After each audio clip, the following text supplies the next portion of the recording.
आपने भारत की कई रहस्यमयी जगहों के बारे में सुना होगा, है ना?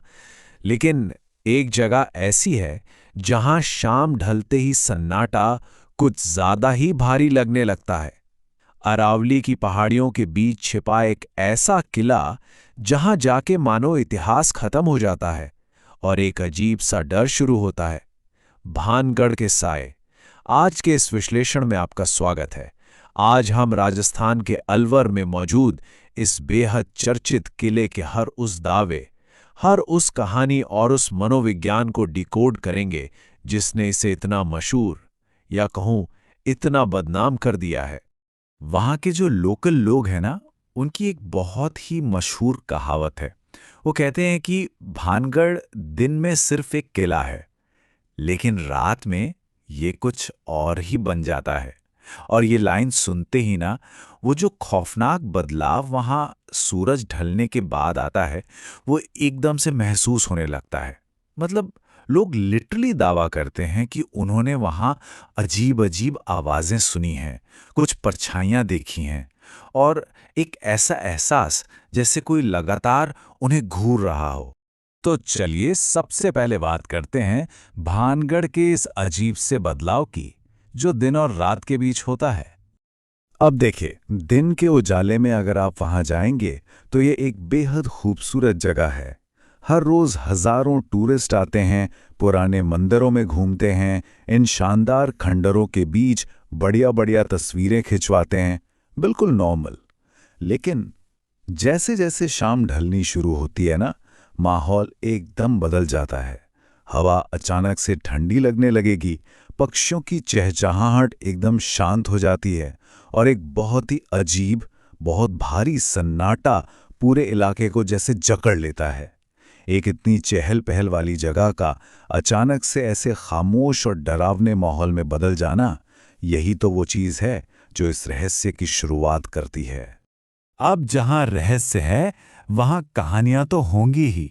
तो आइए जानते हैं राजकुमारी और उस श्राप की वो खौफनाक कहानी जो वहां हर किसी की जुबान पर है।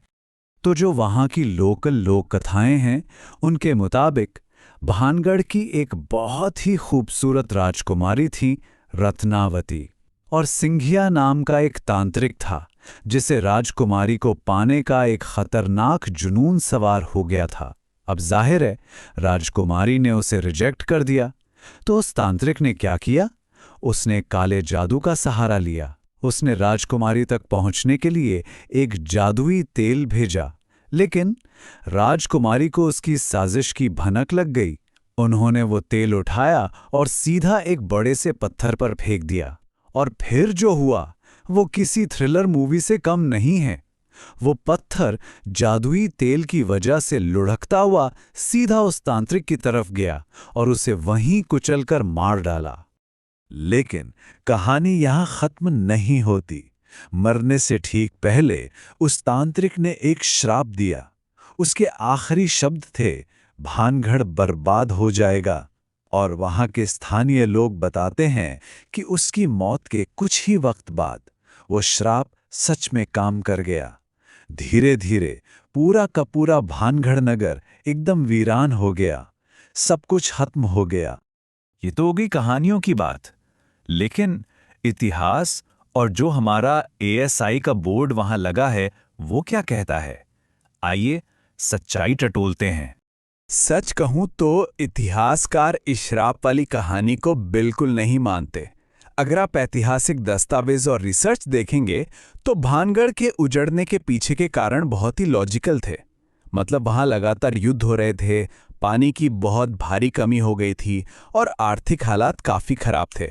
ये वो असली और प्रैक्टिकल वजह थी जिनकी वजह से लोगों को वहां से पलायन करना पड़ा।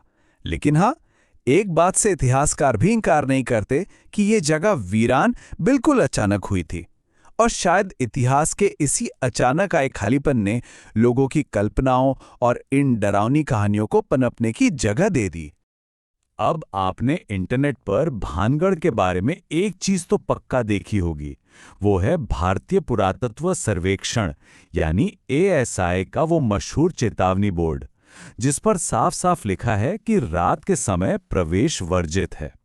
अब मजे की बात देखिए, एक बहुत ही नॉर्मल सिक्योरिटी रूल को इंटरनेट ने भूतिया होने के सबसे बड़े सबूत के तौर पर पेश कर दिया।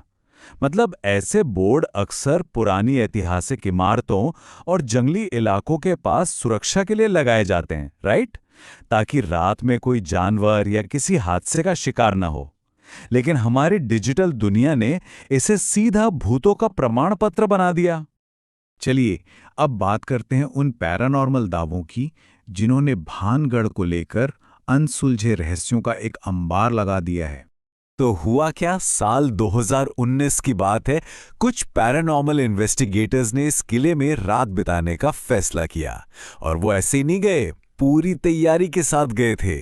उनके पास नाइट विजन कैमरे थे, हाई क्वालिटी ऑडियो रिकॉर्डर्स थे, इलेक्ट्रोमैग्नेटिक फील्ड यानी ईएमएफ नापने वाले डिवाइस थे और बहुत पावरफुल फ्लैशलाइट्स थीं। उनका मकसद बिल्कुल साफ था, ये पता लगाना कि भाई आखिर इस अंधेरे में सच में ऐसा क्या बदल जाता है। और आपको पता है उस रात क्या हुआ? टीम ने दावा किया कि उन्होंने सच में कुछ बहुत ही अजीब चीजें रिकॉर्ड की।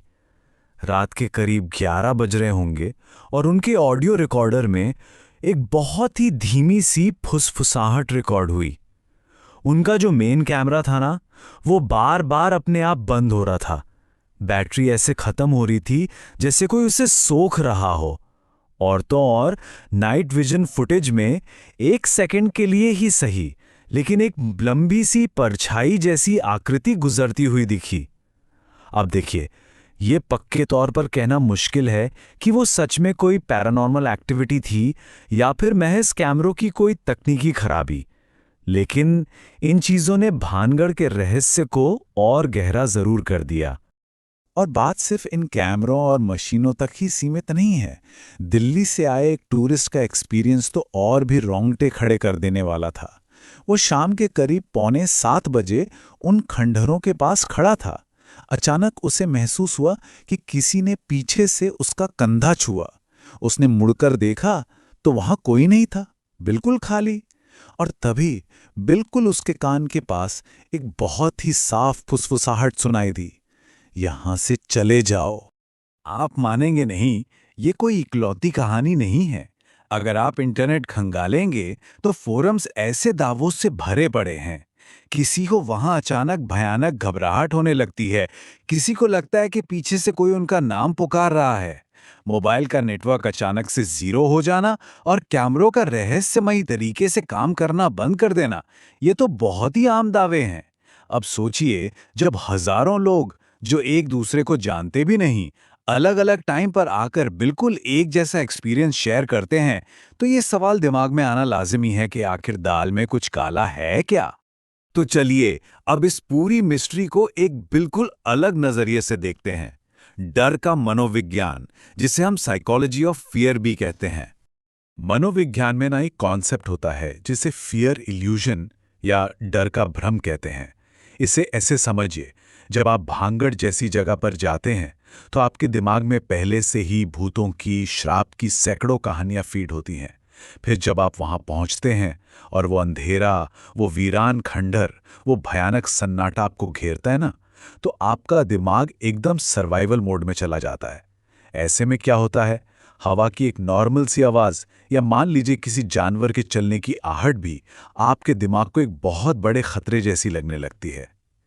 मतलब हमारा अपना साइकोलॉजिकल स्टेट और वो डरावना माहौल, ये दोनों मिलकर हमारे ही दिमाग के साथ एक बहुत बड़ा खेल खेलते हैं।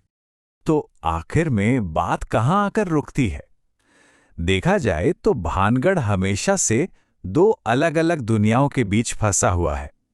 एक तरफ है हमारा इतिहास, जो बिल्कुल सॉलिड फैक्ट्स, इन खंडहरों और वीरान होने के एकदम लॉजिकल और प्रैक्टिकल कारणों पर टिका है।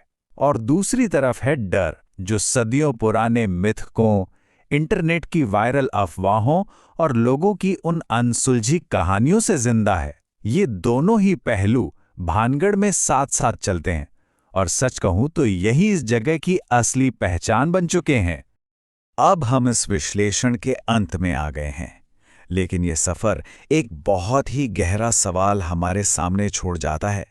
जरा सोचिए, क्या यहाँ महसूस किया गया हर एक एक्सपीरियंस महज हमारे दिमाग का खेल या डर का भ्रम है? क्या ये सच में सिर्फ डरावनी कहानियां हैं, या फिर उन खंडहरों के उस भारी सन्नाटे में कुछ ऐसा भी छुपा है जिसे आज तक हमारा विज्ञान भी नहीं समझ पाया? इतिहास की ये खामोश दीवारें आज भी वहीं सीना ताने खड़ी हैं, और उनके भीतर जो भी सच है वो शायद हमेशा के लिए इन्हीं खंडहरों के बीच दफन रहेगा।